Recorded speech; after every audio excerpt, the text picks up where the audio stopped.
Okay, this is for the absent people. We went over the Atkinson-Shiffron model, which if you remember, stage 1, stage 2, stage 3 is sensory memory, short-term memory, and long-term memory. You probably don't have this paper with you, but we gave it out in class, so if you can watch this video and write it on your own piece of paper, that would be great. So start with stage 1 sensory memory, and then you can just branch out 3 things from stage 1 sensory memory. There's 3 kinds of sensory memory that you have to make a new memory. One is iconic, where you use your vision or your eyesight, and it's spelled here. The next thing you want to come out of the box of sensory memory is echoic, which is your auditory sensory memory. You don't have to write all of this down because I understand you don't have the paper, but at least have these notes written on a piece of paper. And then the third sensory memory is haptic or touch. Now, that's stage 1. If you want to draw a little line and then write that if you pay attention, these things are encoded or put into. And here's where we're going to put stage 2, another box. If you pay attention to your sensory memories, they are encoded or put into. Number 2, your short-term memory. So at the top, you have sensory memory with 3 boxes coming out of it, and then little dot, dot, dot, or lines. And then if you pay attention, those things are put into or encoded into stage 2, short-term memory. Now, in order to get to stage 3, long-term memory, you do need to encode or store it again. So you could sort of write these boxes. Don't worry about the semantic encoding here. Don't worry about that just yet. But short-term memory needs to be stored or encoded into stage 3, long-term memory. And then we could retrieve it out of our long-term memory too. Now, the real key is going to be this part of the lesson, which is the 2 different types of long-term memories. So after you have stage 3 box of long-term memory, you want to make 2 bigger boxes coming out of long-term memory because there's 2 main types of long-term memory, implicit and explicit. And this is what you actually had to read for today, so it shouldn't be too troubling to do this part. Now, the explicit memories or declarative memories are ones we can talk about.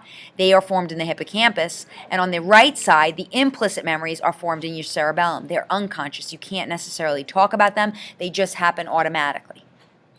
Now, there are 2 kinds of explicit memories. Episodic, which are your personal experiences, and semantic, which are the school facts or book knowledge.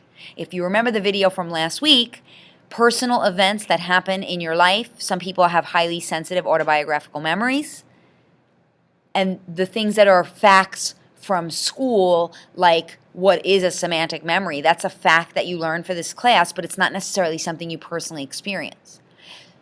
Now, to really help you tell the difference, maybe I could ask you, what's a fact that you know about a sport you play or a musical instrument you play? Now, there's some overlap. Yes, you experience the sport, or yes, you experience the instrument, but knowing, for example, that the imaginary line in football where the ball starts is the line of scrimmage, that's a fact. Now, if you have personal experiences with football or, you have helped the team go 10 yards past that line, that's the personal memory. But the fact is still that it's called an imaginary line, the line of scrimmage. Another fact maybe that you know about a sport could be what the goal is called. So, for example, in football, it'd be a touchdown. I'm not sure about other sports. Sorry about that weird pause. But other personal memories could be how many people are in your family or where you grew up when you were little. Those are all personal memories. Now, there is a photographer right here. Those are your flashbulb memories. Memories that are more vivid and emotional are called your flashbulb memories.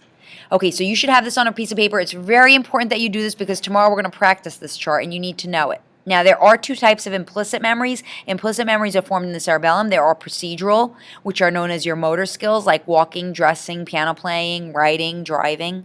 And then there are emotional implicit memories like happiness, sadness, even classically conditioned responses like reflexes like crying and salivating and flinching.